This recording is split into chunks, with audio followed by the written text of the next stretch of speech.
Hello everyone, I'm Bruffy1322 and welcome to a product review video of this, the BenQ EX3203R. So let's get some specs out of the way first. This monitor is 32 inches, 1440p and 144Hz. It has a curvature rating of 1800R. HDR 10 is enabled with this, that's high dynamic range, and it also has FreeSync for you AMD users. It has, in terms of ports, one display port, two HDMI ports, one USB-C port, a headphone jack and a power connector. In the box you get a power cord with the brick, unfortunately, on that. It's got an HDMI cable, a mini DP to DP cable and a USB-C cable. All of those are 1.8 meters long, with the exception of the USB-C, which is 1 meter. The height can also be adjusted 6 centimeters up or down on the provided stand, with the tilt on that stand ranging from -5 degrees to +20 degrees. It also has all of the various buttons that you need to change source and change the settings all on the bottom of the screen, and pretty thin bezels around the outside as well. So before we get into it, as always with these reviews, I am not an expert. I'm not just getting, monitors or various peripherals all day, reviewing them and comparing them. But I can give my thoughts. There's plenty of other reviews online that you can look up, and I suggest you do for anything that you buy. But I'm just giving my thoughts and giving my personal take on my experiences with this monitor in this video. So a few years ago, when I created my first ever PC, I think it was 2014, I built my own PC, and I got one of these. I have two. There's one over there as well that you can't see, but both of those were BenQ monitors. And I actually got one to start with, and I really liked it, so it wasn't too long after that I got the second one. I can't remember which one of these is the original one that I got back in 2014, but it's been serving me well. So I got one of them first for my initial build, and then I added to a second one to that, and then I decided I wanted a third monitor, so I got a third version of that monitor. So I've had the same BenQ monitors for quite a while, and then when I wanted to upgrade my monitor system, I basically wanted a bigger monitor in the middle, and obviously I wasn't looking for big budget monitors or anything like that. I was sticking solely to 1080p because I didn't really have the funds to be able to go out and just buy any monitor I wanted. I looked around, and a BenQ monitor is the one that spoke out to me again. So even when I upgraded, I got another BenQ monitor. It was bigger. It was 24 inches in the center, 21 inches on the side, and their monitors have done me well. They're all I've ever used, and I really like the stuff that they make.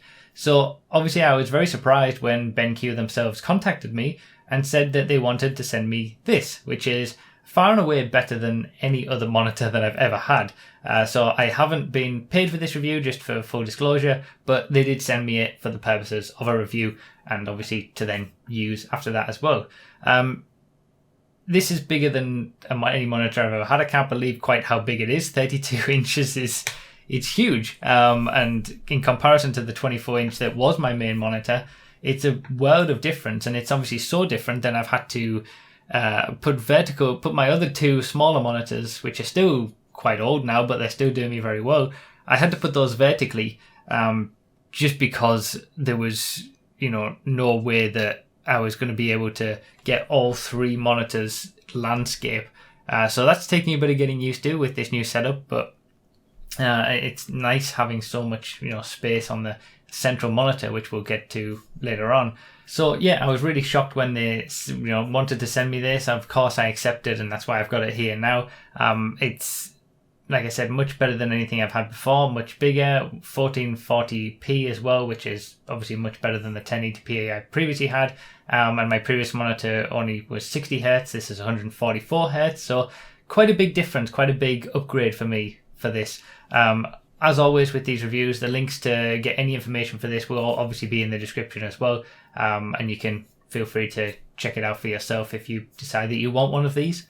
Now, if you want to see me unbox this, it was pretty funny, to be honest, because it was quite difficult because this was such a big box. That is on my second channel. I'll leave a link to that down below in the description as well. But obviously with a curved monitor like this, they come in such huge boxes to make sure there's no issues. But yeah, I unboxed it. You saw the things that were with it. It's a bit of a shame that there is a brick on the power cord, but obviously it's a fairly hefty monitor, so it needs a decent power source. And I was quite pleasantly surprised that, that with the cables that they provided in the box, with the with the HDMI cable, USB-C cable, you can connect this via USB-C as well and use it, as a monitor using that port. So when I got it, obviously it was on the stand, and it comes in the box on the stand. There's no sort of assembly required or anything like that. You can just basically pick it up, put it on the desk, and it's all good to go.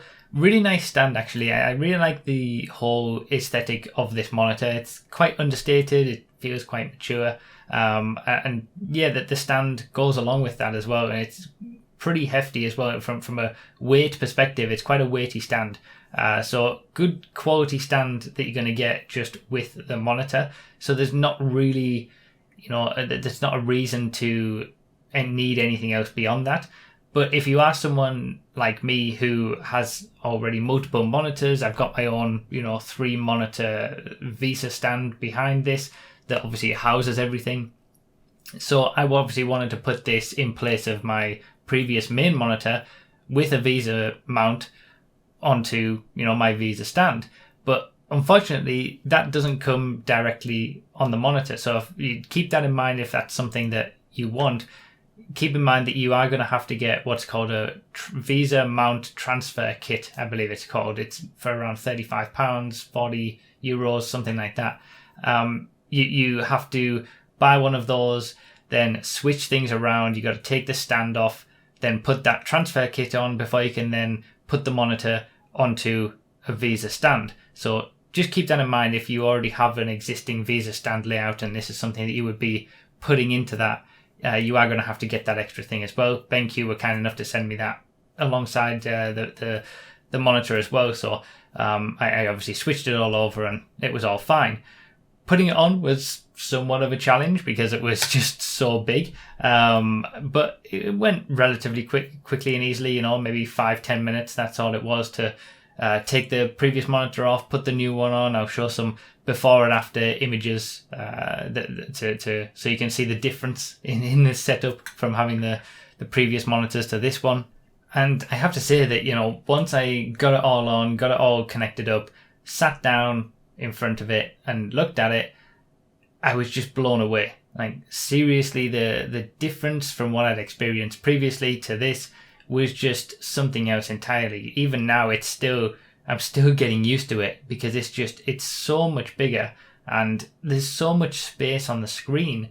There's areas, I opened up Sony Vegas, for example, and it was all, the distance of everything and the way that it was all laid out it was all made up for my previous smaller screen. So there was all this free space around the outside that was like, I've got so much more space now. I'm going to be so much more productive just by having more space and a bigger main monitor. I don't even need, the separate monitors or more monitors, a 4th or 5th monitor or anything like that to increase my productivity now because there's just so much space on the main one. Now, the curvature is really, really nice. I've got to say that. When you sat in front of it and, again, it's something that takes a little bit of getting used to. And the main aim when BenQ contacted me about this monitor, what they were saying was that it's kind of aimed towards people who, race, like racing games. They want you can get multiple of these and put them all in a side by side. They're quite thin bezels, so you can get a nice experience of if you've got your steering wheel in the middle.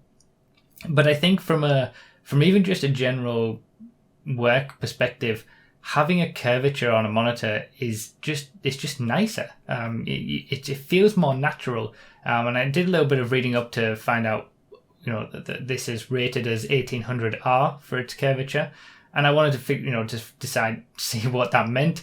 And basically it means 1800R is that the curvature has a diameter of 1800 millimeters, so 1.8 meters. And the human eye, the field of view of the human eye is said to be around a curvature of 1000 R. So obviously the lower the number, the more curved it is. You can get monitors that are 3000R, 4000R, which are a little bit less curved. This is obviously one of the more curved ones.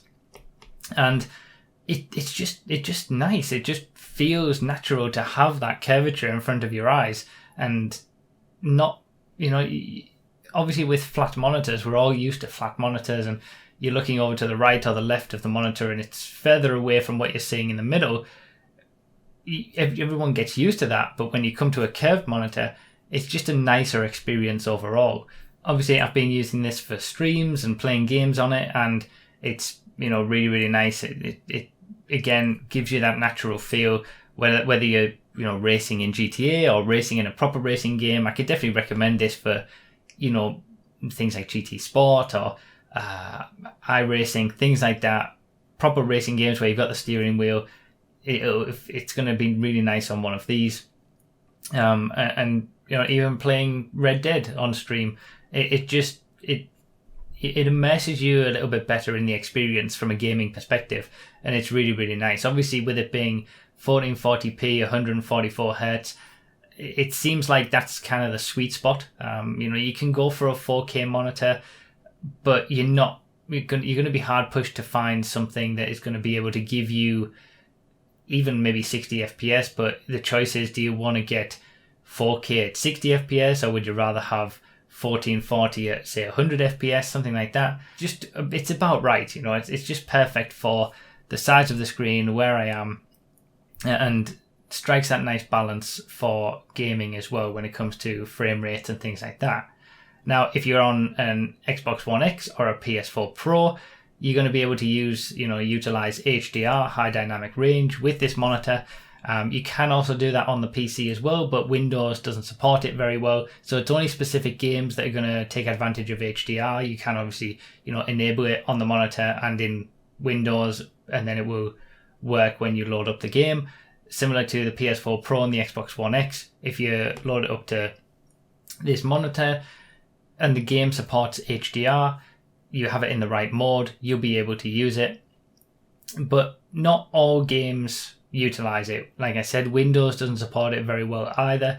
So HDR functionality on this I haven't used much. Obviously, I haven't put it on Windows because there's no real need for it, and it just makes it worse.